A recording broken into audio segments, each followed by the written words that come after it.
We play and call it work. Hey everybody, Matthew here from MiniWarGaming.com, and welcome to a new series of videos called Your Lore Questions Answered. Maybe I'll change the title of that because it's pretty bland. What are your suggestions for other titles? Leave that in the comments below. Essentially, this series is meant to be a time where I can just answer your questions about the lore, whether it's for Warhammer 40k or Age of Sigmar. Now, that's not to say that I am some sort of grand expert on all of this. I have read a lot of novels for Warhammer 40k and a lot of novels for Age of Sigmar.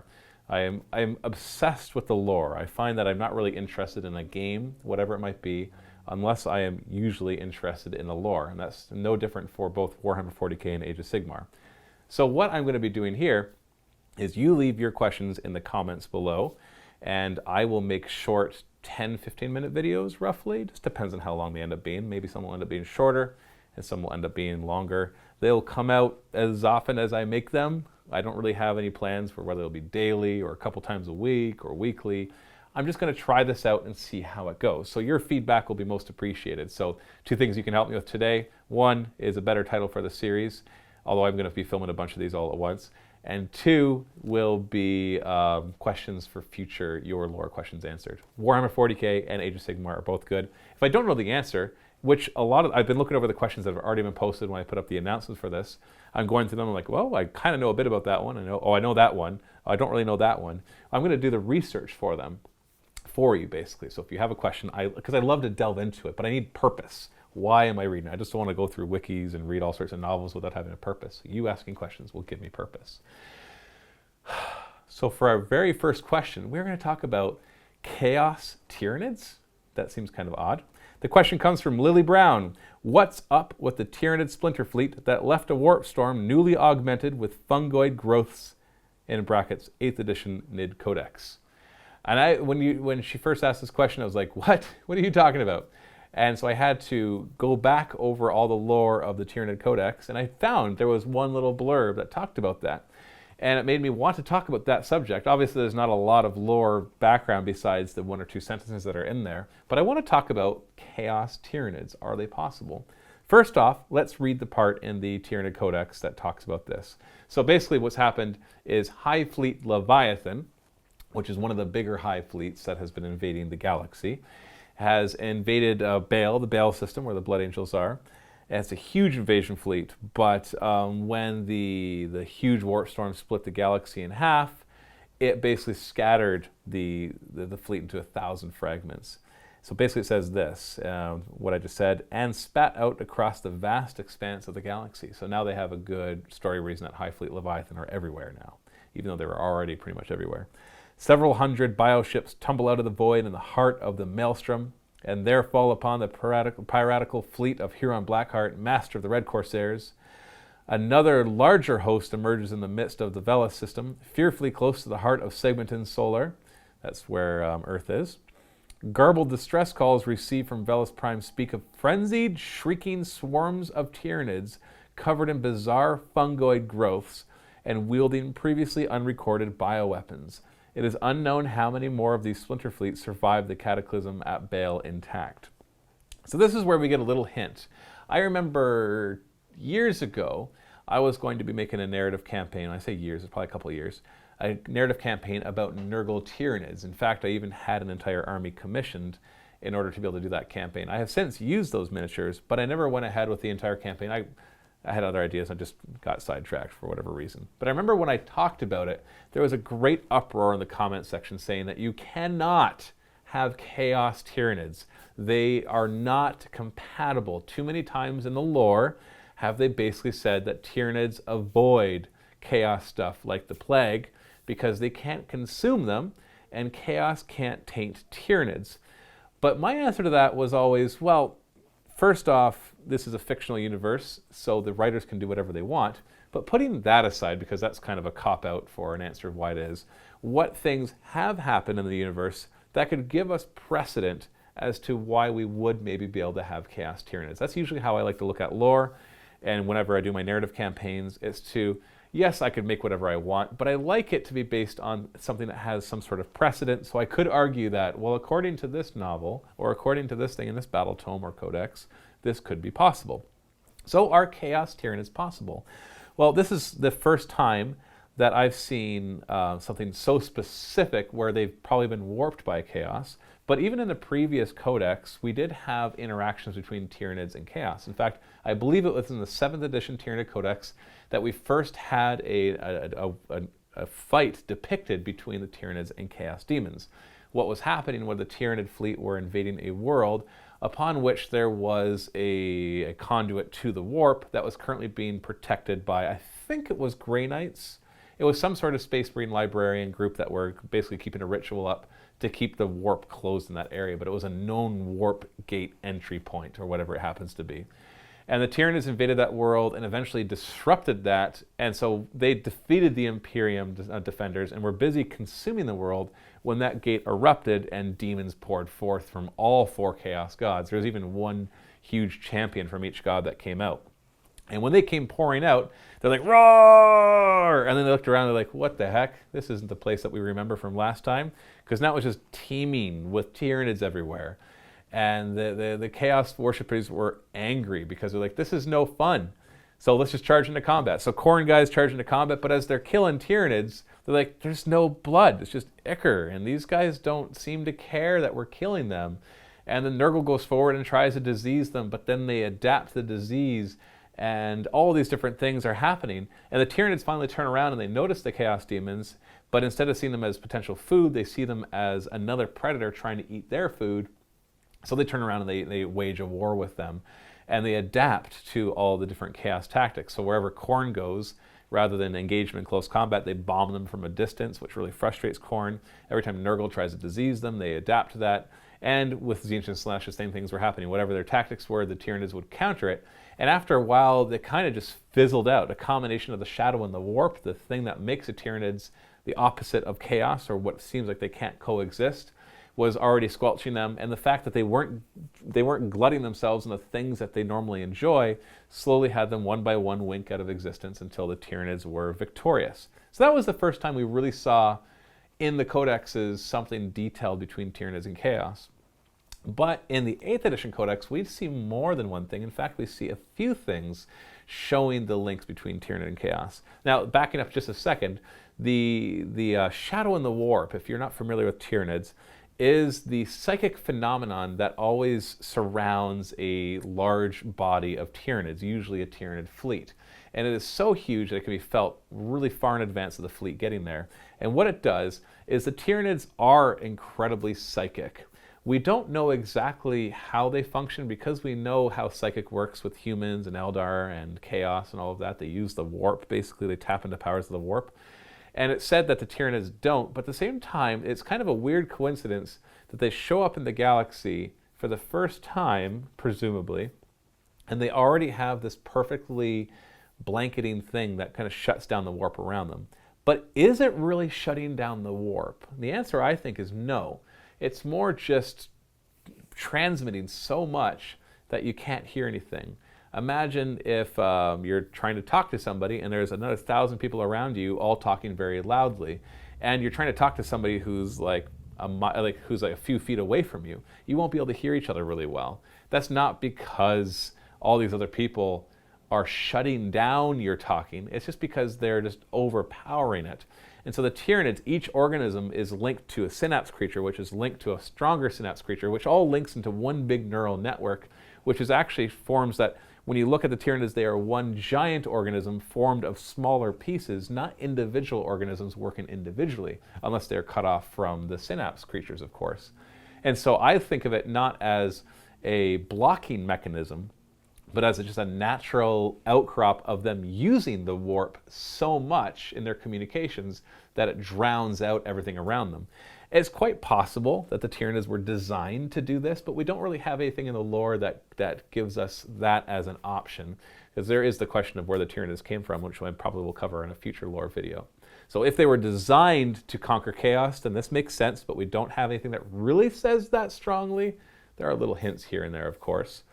And so I think that they are actually intrinsically connected to the warp, and that they use it for their ability, their whole mind exists in the warp. I wouldn't be surprised if the hive mind is almost like a Chaos god, but not in the sense like the other ones, but more just that it's all linked together through the warp, that the warp is part of this massive organism, almost the brain of this organism. So as it floats through, and the bottom part here is the Tyranid fleet in real space, and this brain is what's in the warp, it kind of just pushes out everything around it. So does that mean then that Tyranids can't be affected by chaos? Well, first off, I think an easy way around this that we can look at how they could be affected by chaos is take an individual organism such as a termagant. If you take the individual organism, separate it far away from all the other Tyranids, it reverts back to a feral state. And I think then Nurgle could come in and disease it if it wanted to. I think that it could be possibly controlled if it had the right machinery put onto it. I don't think that would be really crazy to think that that would be possible, although it might be very, very difficult to do. So that's our first cop-out.